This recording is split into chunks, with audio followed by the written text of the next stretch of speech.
This video is sponsored by Picdrop. More about Picdrop later in this video. Hi, it's Peter here, and let's get right into the business. Embrace discomfort. You might not feel comfortable when you're photographing out in the streets, in public place. You might feel a little anxiety and all that.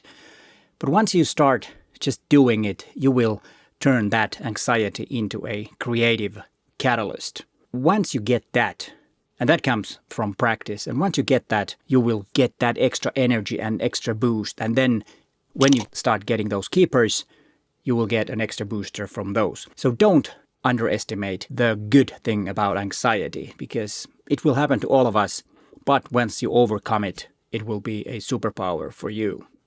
And the second thing is professional mindset. Even though I've said many times in my videos that you don't have to be a professional photographer in order to do street photography, but having a professional state of mind when you are out there photographing can help you a lot. Make yourself an assignment and have a goal for your photo walks. It doesn't have to be really something big. It could be, I will start just shooting whatever I like, and then I will go on from that. That will get you towards a goal. And I've always said another thing is that once you have something, let's say that you want to photograph reflections, or you want to photograph everybody who has something red on them or something like that, you will start seeing those. But the benefit of this professional mindset is that you start seeing something else because your senses are alert, and that will help you a lot. And then the third one is confidence through performance. Try to adapt a confident persona when you're photographing.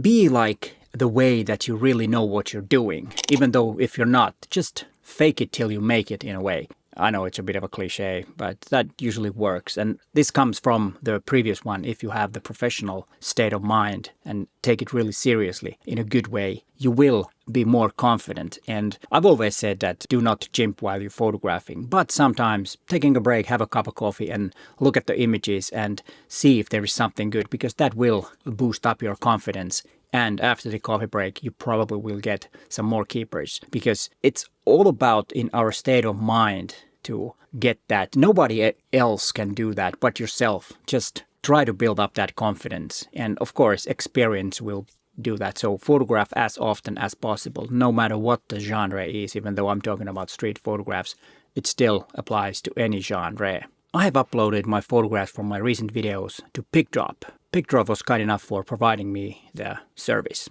And they also sponsoring this video, so big thanks to Picdrop.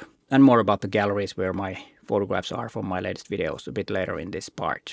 Picdrop is a great image sharing service. It has tons of features. It's suitable for professionals to deliver images to clients. Clients can comment and like and download the images that they like to use. Picdrop could also be used by camera clubs, for example. They have these monthly competitions or monthly feedbacks, and this platform could be the place where the members upload their photographs, and they can be shared from this site during the meetings when there is the feedback time. And what about you as a hobbyist? How could you use Picdrop? Your friends and family will ask you to photograph family gatherings, birthday parties, Christmas parties and all that. And Picdrop could be a good place to share those images because people can comment on them.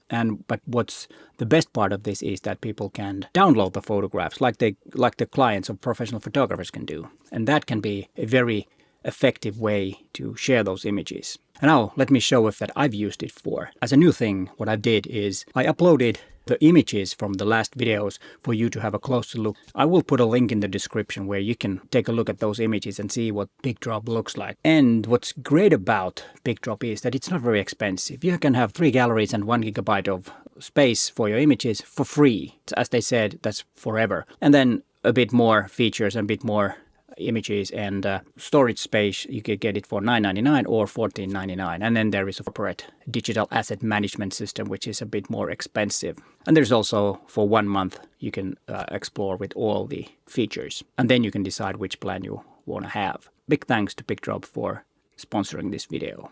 Break routines. I have a habit of going to the same places in Helsinki to photograph because I know that there are potential photographs waiting for me. It's a good start to do that, because then you might get something better than you did last time or not.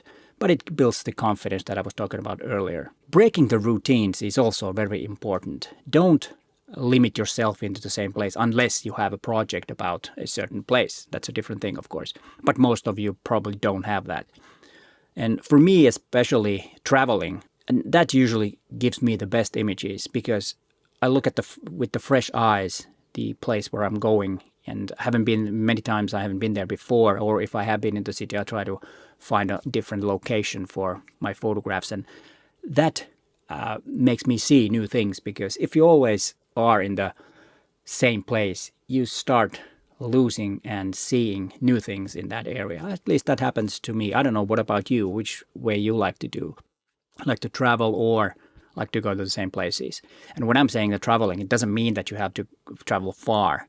You can do that in your local area too. Go to a place where you haven't been that many times, especially in big cities. There are probably places that you have never been before. Explore those areas as a tourist and as a new place. And then you will get some inspiration. At least that works for me.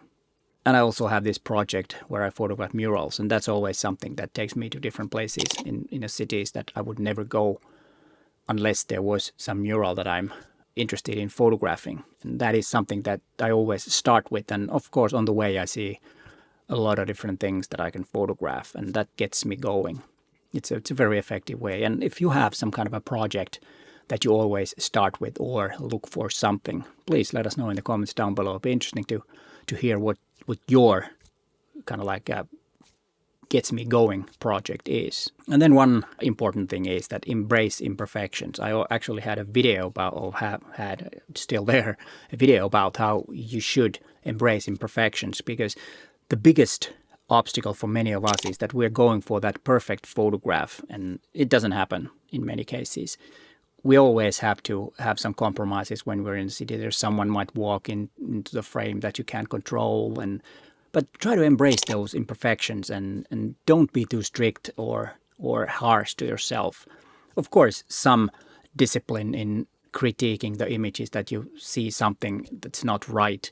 Try to go back and make it better. And that's, of course, something. But many times the small imperfections make the image more authentic and more you, and something that cannot be copied right away. I think that's a really important lesson that we can learn. So don't be going after those perfect images all the time. Make it easier for yourself and embrace the imperfections. Those can be the decisive thing in an image that makes it better than the rest. And before we get into the last one thing that is related to the couple of first ones that I already mentioned is shooting from the hip.